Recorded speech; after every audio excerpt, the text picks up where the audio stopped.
नमस्कार, स्वागत है। आज हम बात करने वाले हैं नवतारा की, ज्योतिष की एक बहुत ही प्राचीन और गहरी प्रणाली के बारे में। ये एक ऐसा जरिया है जिससे हम अपने जीवन के उतार-चढ़ाव और कह सकते हैं अपनी नियति के छिपे हुए राज को समझ सकते हैं। कभी सोचा है कि क्या कामयाबी के लिए हमेशा संघर्ष करना ही पड़ता है? या फिर कभी-कभी ऐसा क्यों लगता है कि हमारे पास सब कुछ है लेकिन फिर भी हम कहीं फंसे हुए हैं, आगे नहीं बढ़ पा रहे हैं? देखिए, ये कुछ ऐसे सवाल हैं जो हम सभी के मन में कभी ना कभी आते ही हैं, और नवतारा ज्योतिष हमें इन्हीं सवालों के जवाब ढूंढने में मदद कर सकता है। तो चलिए अब इसको और गहराई से समझते हैं। नवतारा सिस्टम के दिल में कह सकते हैं कि उसकी नींव में एक बहुत ही सीधा और सुंदर सिद्धांत है, और अगर ये एक सिद्धांत समझ आ गया तो समझिए पूरी व्यवस्था समझ आ जाएगी।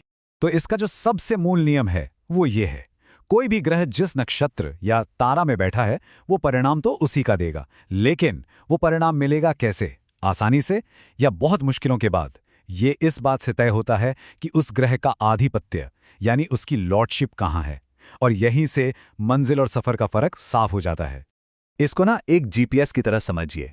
ग्रह की जो स्थिति है यानी जहां वो बैठा है, वो है आपकी मंजिल, आपका डेस्टिनेशन जो आपने मैप में सेट कर दिया है। लेकिन उसका आधिपत्य क्या है? वो है लाइव ट्रैफिक रिपोर्ट, जो आपको बताती है कि अरे आगे तो जाम लगा है या रास्ता बहुत खराब है। तो मंजिल तो वही है, लेकिन सफर मुश्किल हो सकता है। अब इसी एक मूल नियम से हमारे जीवन की दो मुख्य कहानियां या कह लीजिए स्क्रिप्ट्स बनती हैं। कोई भी ग्रह अपनी ऊर्जा से इन दो में से किसी एक कहानी को फॉलो करता है। आइए देखते हैं कि ये दो कहानियां कौन सी हैं। पहली कहानी है बहुत मुश्किलों के बाद मिलने वाली सफलता। ये तब होता है जब एक ग्रह का आधिपत्य तो चुनौतीपूर्ण हो, लेकिन उसकी स्थिति बहुत अच्छी हो। सीधा सा मतलब यह है कि सफर बहुत कठिन होगा, रास्ते में बाधाएं आएंगी, लेकिन अंत में जो मंजिल मिलेगी वो बहुत शानदार होगी। इस स्लाइड में आप साफ देख सकते हैं, ये अंधेरे के बाद उजाला वाली बात है। जैसे एक उदाहरण देखिए, अगर किसी ग्रह का आधिपत्य विपथ तारा में है, मतलब वो संकट लेकर आ रहा है, लेकिन वो बैठा संपत्ति यानी धन देने वाले तारे में है, तो इसका नतीजा क्या होगा? धन तो मिलेगा, पर किसी बहुत बड़े संकट का सामना करने के बाद। अब आती है दूसरी कहानी, और सच कहूं तो ये ज्यादा फ्रस्ट्रेटिंग हो सकती है। ये तब होता है जब आधिपत्य तो बहुत अच्छा है, लेकिन ग्रह बैठा एक मुश्किल स्थिति में है। इसका मतलब है कि आपके पास संसाधन तो हैं, पर आप उनका इस्तेमाल ही नहीं कर पा रहे, वो कहीं ब्लॉक हो गए हैं।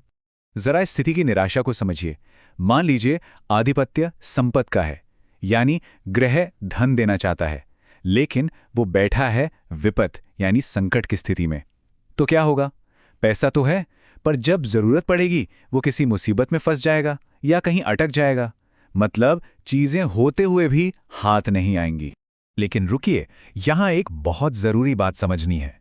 नवतारा ज्योतिष का सिर्फ एक हिस्सा है, ये पूरी कहानी नहीं बताता।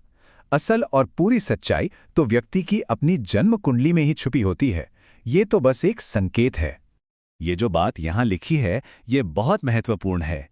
नवतारा ये तो बता देता है कि उस समय की ऊर्जा कैसी है, ग्रह क्या देना चाहता है, लेकिन वो ऊर्जा आपके जीवन के किस हिस्से पर असर डालेगी और असल में उसका फल कैसा मिलेगा, इसका अंतिम फैसला तो जन्म कुंडली के योग और दूसरे ग्रहों की स्थिति ही करते हैं। इसका मतलब यह है कि दूसरे ग्रहों का असर बहुत मायने रखता है।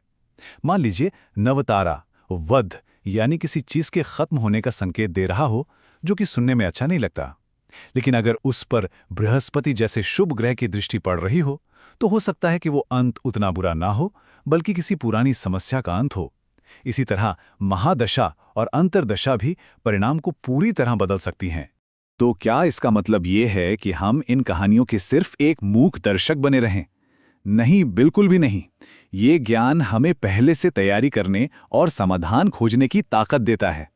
तो चलिए अब समाधान की बात करते हैं। यहां एक बात साफ समझनी होगी, उपायों का मकसद भाग्य को बदलना नहीं है, बल्कि उस तक पहुंचने वाले रास्ते को आसान बनाना है। अगर जीपीएस बता रहा है कि आगे ट्रैफिक जैम है, तो उपाय उस जैम को कम करने की कोशिश करते हैं ताकि हम अपनी मंजिल तक आसानी से पहुंच सकें। अब देखिए, ये सिर्फ कोई कर्मकांड नहीं है, ये असल में वो औजार हैं जो हमें जीवन की इन मुश्किल पटकथाओं को बेहतर तरीके से जीने में मदद करते हैं। चाहे वो मंत्रों के जाप से एक सुरक्षा कवच बनाना हो या मुश्किल समय में अपने व्यवहार पर खास ध्यान देना हो, हर उपाय का एक गहरा और सकारात्मक असर होता है। तो अंत में ये एक सवाल है जिस पर हम सबको विचार करना चाहिए। इस समय जीवन की कौन सी कहानी चल रही है?